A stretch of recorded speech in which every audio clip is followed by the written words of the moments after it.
திருச்சிற்றம்பலம். வாரம் ஒரு தேவாரம். தேவாரம் அப்படின்னு சொன்னாலே தெய்வத்தை குறிக்கும் செஞ்சொல். ஆரம் அப்படின்னா மாலை, அதாவது இறைவனுக்கு சார்த்த பெறும் வாடாத சொன்மாலை. இப்போ இந்த தேவாரம் யார் பாடினது அப்படின்னு பார்த்தோம்னா மூவர்னா யாருன்னா திருஞான சம்பந்தர், திருநாவுக்கரசர், சுந்தரர். வாரம் அப்படின்னா அன்புன்னு அர்த்தம். இறைவன் மீது அன்பொழுக்க பாடப்படும் பாக்களின் தொகுதி. அதுதான் தேவாரத்துடைய நம்ம அந்த சொல்லோட பொருளை பார்க்குறோம்.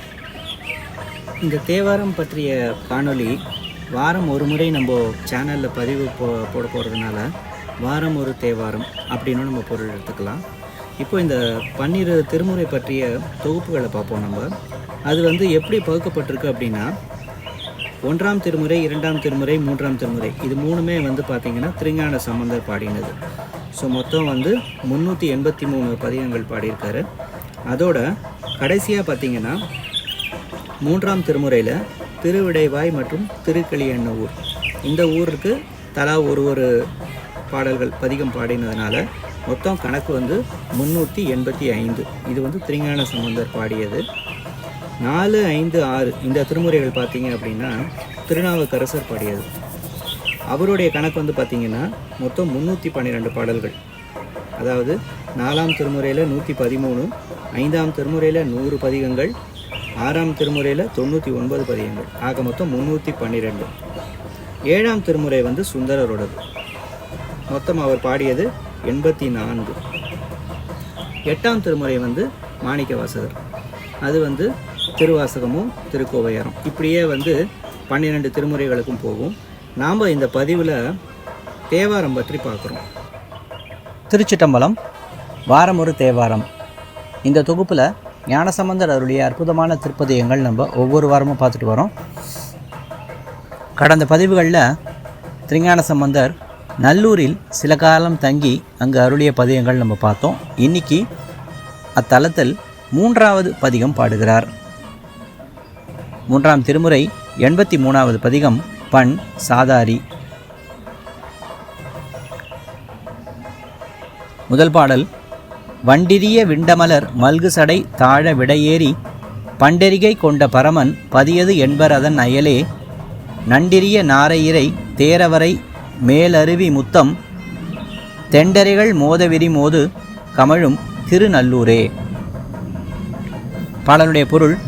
வண்டுகள் விரித்த மலரிலிருந்தும் பறந்தோட நிறைந்த சடை தாழ விடை ஏறியும் கையில் தீ கொண்டும் விளங்கும் பரமனின் பதியாக விளங்கும் ஊர் யாதெனில் நண்டுகள் ஓட நாரை இறை தேட அருவிகள் அடித்து வரும் முத்துக்களை கொண்டு கரை சேர்க்கும் காவிரியாறு தன் தெள்ளிய திரைகளால் அலைமோதும் திருநல்லூரே ஆகும்.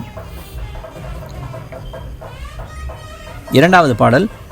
பல்வளரும் நாகம் அரையார்த்து வரைமங்கை ஒரு பாகம் மல்வளர் புயத்தில் அணைவித்து மகிழும் பரமன் இடமாம் சொல்வளர் இசைக்கிழவி பாடி மடவார் நடமாதாடி செல்வ மறையோர்கள் முறையேத்த வளரும் திருநல்லூரே.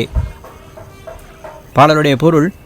நச்சுப்பல் வளர்ந்துள்ள அரவை அறையில் கட்டி மலைமகளாகிய பார்வதியை ஒரு பக்கத்தில் மலை போன்ற தம் தோள்வலியால் கொண்டு விளங்கும் இடமாவது மகளிர் பொருட்சிறப்பான பக்தி பாடல்களை பாடி அதற்கு இசையை ஆடலும் கொண்டு மறைவல்லாரும் மறையோர்களும் தம் முறைப்படி போற்ற வளமையும் புகழும் சிறந்தோங்கும் திருநல்லூரே. 3வது பாடல். நீடுவரை மேருவில் அதாக நிகழ் நாகமழல் அம்பாள் கூடலர்கள் மூவையில் எரித்த குழகன் புலவு சடைமேல் ஏடுலவு கொன்றை புனல் நின்று திகழும் நிமலன் இடமாம் சேடுலவு தாமரைகள் நீடு வயலார் திருநல்லூரே. பாடலுடைய பொருள். நெடிய மலையாகிய மேருவை வில்லாகவும் வாசுகி எனும் அரவை நானாகவும் அக்கினியை அம்பாகவும் கொண்டு பகைவராகிய அசுரர்களின் மும்மதில்களும் எரித்து சாம்பலாகுமாறு செய்த சிவனார் சடைமுடிமேல் கொன்றை மலரையும் கங்கையும் விளங்க கொண்ட நிமலர்.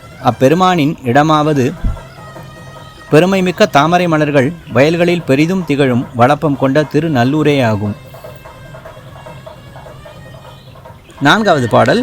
கருகுபுரி மிடரர் கரிகாடர் எரி கையதனில் ஏந்தி அருகுவரு கரியின் உரி அதளர் பட அரவர் இடம் வினவில் முருகுவிரி பொழில் மணனார மயிலால மரமேறி திருகு சினமந்தி கனிசிந்த மதுவார் திருநல்லூரே. பாடலுடைய பொருள்: கரிய மிடற்றினை உடையவர், இடுகாட்டில் கையில் எரியும் தீயேந்தி நடனம் புரிபவர், பாய்ந்து வந்த யானையை தடுத்து அதன் தோலை உரித்து போர்த்தி கொண்டவர், படம் கொண்டு ஆடும் பாம்பினை மாலையாக கொண்டு விளங்குபவர், அப்பரமனின் இடமாவது நறுமணம் வீசும் அழகிய பொழிலில் மயில் நடனம் புரிய குரங்குகள் மரத்தின் மீது ஏறி சினந்து கனிகளை உதிர்த்து தேன் குடிக்கும் எழில் நகரமாம் திருநல்லூரே.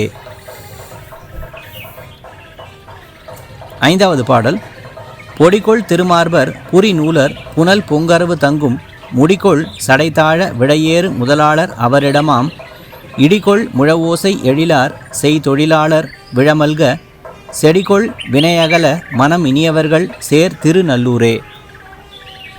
பாடலுடைய பொருள்: இறைவன் திருவெண்ணீர் பூசிய திருமார்பினர், முப்புரி நூலினர், கங்கையும் அரவையும் சடைமுடியில் கொண்டவர், இடப வாகனத்தில் ஏறி விளங்கிடம் முதற் பொருளானவர், அப்பிரானின் இடமாவது இடிபோன்ற முழவின் ஓசை ஒலிக்க திருவிழாக்களை நடத்திய தீய செயல்களை தீர்த்து கொள்ளும் இனிய நல்லவர்கள் சேர்ந்து வாழும் திருநல்லூரேயாகும்.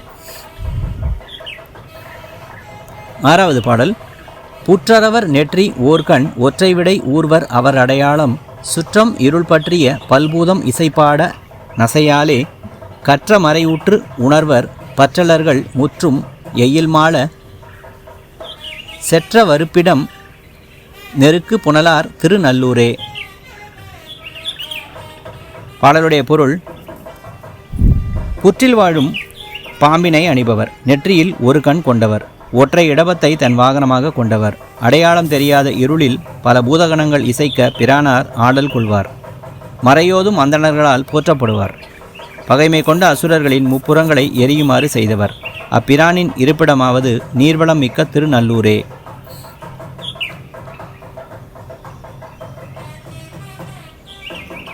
7வது பாடல்: பொங்கரவம் அங்கம் உடல்மேல் அணிவர் ஞாலம் இடுபிச்சை தங்கரவமாக உழிதந்து மெய் துலங்கிய வெண்ணீற்றர் கங்கை அரவம் விரவு திங்கள் சடை அடிகள் இடம் வினவில் செங்கையல் வதிக்குதிகொளும் புனலதார் திருநல்லூரே. பாடலுடைய பொருள்: இறைவன் பொங்கி எழுந்து படமெடுத்தாடும் பாம்பினை தரித்தவர், எலும்பினை திருமேனியில் அணிபவர், கபாலம் ஏந்தி பிச்சை எடுக்க ஆரவாரித்து அங்குமிங்கும் திரிபவர், திருமேனியில் திருவெண்ணீட்டினை பூசியவர், கங்கையும் அரவமும் மதியையும் சடைமுடியில் கொண்டு விளங்குபவர், அப்பரமனின் இடமாவது செங்கயல்கள் சேற்றில் குதித்து துள்ளும் நீர்வளம் மிக்குடைய திருநல்லூரே ஆகும். 8வது பாடல்: ஏறு பெற்ற தென் இலங்கையவர் கோனை அருவரையில் சீறி அவனுக்கு அருளும் எங்கள் சிவலோகன் இடமாகும் கூறும் அடியார்கள் இசைப்பாடி வலம் வந்தயரும் அருவி சேறு கமரான வழிய திகழ்தரும் திருநல்லூரே. பாடலுடைய பொருள்: மிக்க புகழ் கொண்ட தென்னிலங்கை அரசனை மலையின் கீழ் நெருக்கி அடர்த்தி பின்னர் அவன் இறந்து வேண்ட அவனுக்கு வாணாளும் வாழும் அளித்த பிரானார் எங்கள் சிவனாரே ஆவார், அப்பெருமானின் இடமாவது அடியார்கள் இசைப்பாடி நகர்வலம் வந்து பக்தி பெருக்கால் கண்ணீர் சிந்திட அச்செயலால் செங்கழனிகள் குளிர்ந்து விளங்கும் திருநல்லூரே ஆகும். 9வது பாடல்: மாலும் மலர்மேல் அயனும் நேடி அறியாமை எரியாய கோலமுடையான் உணர்வு கோதில் புகழான் இடமதாகும் 4 மறையங்கம் முதல் 6 ஏறி 3 தழல் ஓம்பும் சீலம் உடையார்கள் நெடுமாடம் வளரும் திருநல்லூரே. பாடலுடைய பொருள்: திருமாலும் மலர்மேல் வாழும் நான்முகனும் தேடி சென்றும் காண அறியா நிலையில் சோதி வடிவம் கொண்ட திருக்கோலம் தாங்கி விளங்கும் இடம் யாது எனில் 4 மறையும் 6 அங்கங்களும் முத்தீயும் ஓம்பி சீலமிக்க அந்தணர்கள் திகழும் நெடிய மாட மாளிகைகள் கொண்ட திருநல்லூரே ஆகும். 10வது பாடல்: கீரும் உடை கோவணம் இலாமை ஒல் ஓவிய தவத்தர் பாரும் உடல் மூடு துவர் ஆடையர்கள் வேடம் அவை பாரேல் ஏறு மடவாள் இனிதேறி முன்னிருந்த இடமென்பர் தேறு மணவாரம் உடையார் குடிசையும் திருநல்லூரே. பாடலுடைய பொருள்: கிழிக்கப்படுகின்ற உடையும் கோவணமும் இல்லாமையால் ஆடை ஒழித்தால் நீங்கிய தவத்தினராகிய சமண துறவிகளும் அழியும் உடல் மீது பற்று கொண்டு துவராடையில் போர்த்தி கொள்ளும் பௌத்த துறவிகளும் கொள்ளும் வேடத்தை கருதற்க. உமையை உடனாக கொண்டு இடபத்தின் மீதேறி இனிதமர்ந்து விளங்கும் இறைவனின் தொன்மையான இடம் யாது எனில் அன்புடையர்களாய் சிவனே முழுமுதற் பெருமான் என தெளிந்தவராய் விளங்கும் சிவ தொண்டர்கள் வாழும் திருநல்லூரே ஆகும். இப்போ பதிகத்துடைய கடைசி பாடலான 11வது பாடல் பார்க்க போகிறோம். திரைகள் இருகரையும் வருபொன்னி நிலவும் திருநல்லூர் மேல் பரசு தரு பாணியை நலம் திகழ்சை தோணிபுரநாதன் உரைசை தமிழ் ஞான சம்பந்தன் இசைமாலை மொழிவார் போய் விரைசை மலர் தூவ விதி பேணுகதி பேறு பெறுவாரே. பாடலுடைய பொருள்: காவிரியின் இரு கரைகளும் வழிய நீர் பெருகி அலைகள் பெருகிட திருநல்லூரில் மழுகொண்ட ஈசனை நலம் திகழும் வயல்கள் சூழ் தோணிபுர தலைவனாகிய தமிழ் ஞானசம்பந்தன் இசைக்க இத்திருப்பதிகத்தை இசைப்பவர்கள் நான்முகனால் மலர்தூவி போற்றப்பெறும் சிவனாரின் திருவடியை பெறும் பேற்றினை அடைவார்கள். இன்னைக்கு திருஞானசம்பந்தர் திருநல்லூரில் அருடைய அற்புதமான இந்த பதிகம் பார்த்தோம். அடுத்த வாரம் ஞானசம்பந்தருடைய மற்றும் ஒரு சிறப்பான திருப்பதிகம் பார்க்கும் வரை திருச்சிற்றம்பலம்.